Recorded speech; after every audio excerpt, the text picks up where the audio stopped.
Everyone, welcome back to my channel Mampi blog and রান্নায় তোমাদের সবাইকে স্বাগত। তো বন্ধুরা, তোমরা তো থাম্বনেলটা দেখে বুঝতেই পেরেছো যে আজ লোটে মাছের রেসিপি বানাবো। তো লোটে মাছটা যদি এইভাবে রান্না করো, মাছটা একদমই গোটা থাকে এবং মাছটা ভাঙবে না। তো তোমরা প্লিজ ভিডিওটি শেষ পর্যন্ত দেখতে থাকো, আশা করি খুব ভালো লাগবে। চলো এবার মাছটাকে কেটে নিই সুন্দর করে। এইখানে বাইরের পাশেই মাছটা কাটতাম, প্রচণ্ড জোর বৃষ্টি এলো, সেই কারণে এখন আমাকে ভেতরে গিয়ে মাছটা কাটতে হচ্ছে। তো তোমরা তো দেখলেই আকাশটা একদম মেঘে ভরা, তো আর ভেতর পাশে একটু অন্ধকার লাগছে, তো প্লিজ তোমরা সবাই মানিয়ে নিও। তো এখন আমি মাছটা কেটে নিই। আর জানো তো বন্ধুরা, আমি এই মাছটা কাটতে খুবই আনকমফোর্টেবল ফিল করি। তার কারণটা কি তোমাদের সব কিছুই এই ভিডিওর মাধ্যমে বলবো। আর প্লিজ তোমরা ভিডিওটা স্কিপ না করে শেষ পর্যন্ত দেখো, তাহলেই সব কিছু বুঝতে পারবে যে কিভাবে মাছটা আমি রান্না করছি। আর ভিডিওটি আশা করি খুব ভালো লাগবে তোমাদেরও। তো চলো এখন আমি মাছটা কেটে নিই। আর এখানে আমার সব কিছু মাছ কাটা কমপ্লিট। এখন আমি পরিষ্কার করে মাছটাকে ধুয়ে নেব।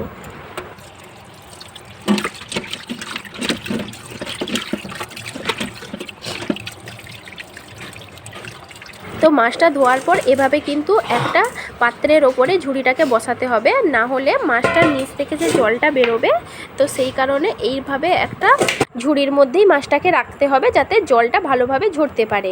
আর এদিকে দেখো বন্ধুরা, আমি এখন সর্ষেটা ভিজিয়ে দিচ্ছি, কারণ মিক্সিতে পেস্ট করতে সুবিধে হবে। আর একটু বেশি পরিমাণেই ভিজিয়েছি, কারণ ফ্রিজে রেখে দিব 2-4 দিন এখন হয়ে যাবে। তো এদিকে এবার আমি মাছের মধ্যে লবণ, হলুদ আর অল্প পরিমাণে একটু সর্ষের তেল দিব, আর দিয়ে দিব একটা পাতি লেবু। তো এখন ভালোভাবে সব কিছু মিক্সড করে এখন ঝুড়ির মধ্যে এইভাবে মাছটাকে রেখে দিব। আর উপর থেকে একটা থালা চাপিয়ে দিব, যে কারণে মাছটা থেকে ভালোভাবে জলটা ঝরতে পারে। কারণ তোমরা যারা রান্না করো তোমরা তো নিশ্চয়ই জানো যে এই মাছটা কতটা পরিমাণে জল বেরোয়। তো দেখো এখন আমি ভালোভাবে একটা প্লেট দিয়ে তার মধ্যে একটা ছোট্ট নোড়া দিয়ে দিব, যাতে জলটা একটু ভালোভাবে ঝরে যায়। তো দেখো এখন এতটা পরিমাণ জল, যখন আমি মাছটা রান্না করব তখন কতটা পরিমাণে জল বেরোয় তোমাদের দেখাবো। তো সর্ষেটাও পেস্ট হয়ে গেল। আর তোমরা কি খেয়াল করলে যে পেস্ট করার সময় আমি কিন্তু অল্প পরিমাণে লবণও দিয়েছিলাম, যাতে সর্ষেটা তেতো না হয়।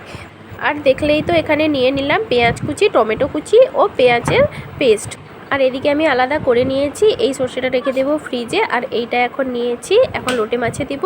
আর মিক্সিং বোলটা একটু ধুয়ে ওটাও এই তরকারিতেই দিয়ে দেব। তো কড়াই বসিয়ে এখন আমি তেল দিয়ে দিলাম, সরিষার তেল। আর এদিকে তেলটা গরম হয়ে গেছে, এবার আমি দিয়ে দেব পেঁয়াজ কুচি ও টমেটো কুচি।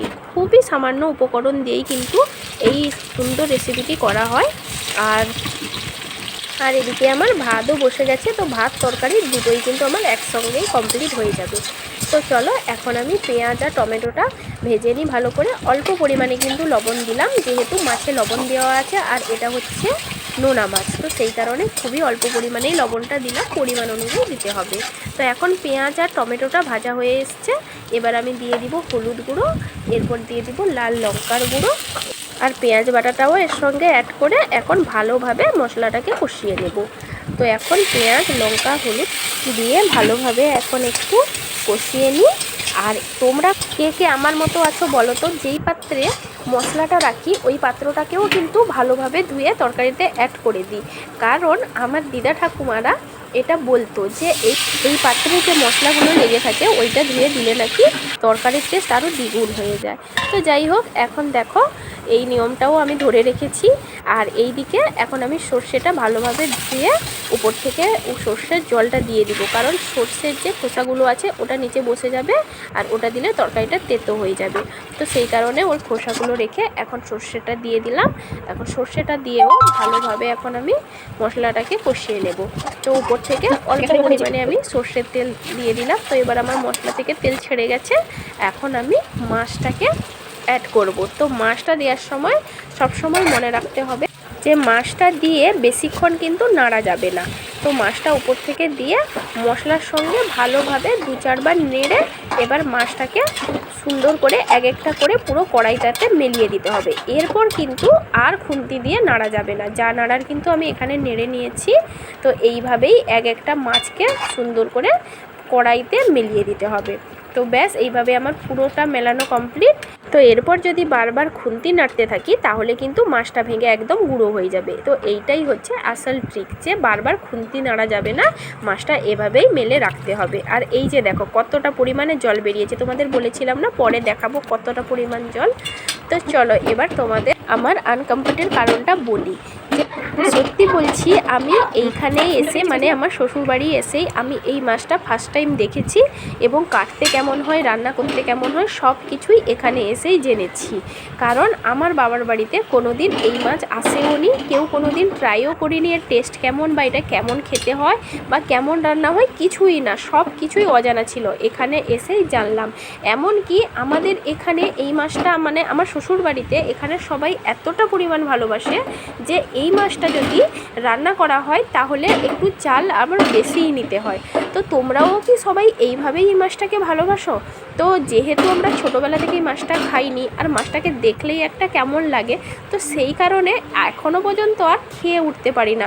ঘরে সবাই অনেক চেষ্টা করেছে কিন্তু কেউ সফলতা পায়নি, সবাই ব্যর্থ হয়েছে। এমনকি আমার জেঠ শাশুড়ি একবার আমাকে ওই লোটে মাছের পকোড়া বানিয়ে খাওয়ানোর চেষ্টা করেছিল। তো দেখেই বুঝে গেছিলাম, যেহেতু এই মাছটা লম্বা লম্বা আর পকোড়াটাও লম্বা হয়েছে, আর আমি এই মাছটা খেতে চাই না, আমি জানতাম জেঠিমা এইটা খাওয়ানোরই চেষ্টা করছে। কে কে কীভাবে রান্না করো অবশ্যই জানিও, আর কে কেউ ভালোবাসো সেটাও কিন্তু অবশ্যই জানিও। আর দেখো এদিকে কিন্তু তোমাদের সঙ্গে গল্প করতে করতে কতটা পরিমাণ জল ছিল, আমার কিন্তু পুরো জলটাই মরে গেছে। তো রান্নাটা করতে কিন্তু বেশি সময় লাগে না, এইভাবে ঘুরিয়ে ঘুরিয়ে ঘুরিয়ে ঘুরিয়ে সময় দিয়ে কিন্তু গ্যাসের আঁচটা কিন্তু আমার কমানোই ছিল। তো এভাবে কিন্তু জলটাকে মারতে হবে, আর খুন্তি কিন্তু একদমই দেওয়া যাবে না, তাহলে মাছটা ভেঙে পুরো গোড়া হয়ে যাবে। তো এই রকমভাবে দেখো মাছটা কিন্তু নিচে লেগেও নেই, সুন্দরভাবে এইভাবে উঠালেই মাছটা একদম গোটা থাকে। সবাই বলে এইরকম খেতে নাকি খুব টেস্টি হয়। তো ভিডিওটি কেমন লাগলো অবশ্যই জানিও।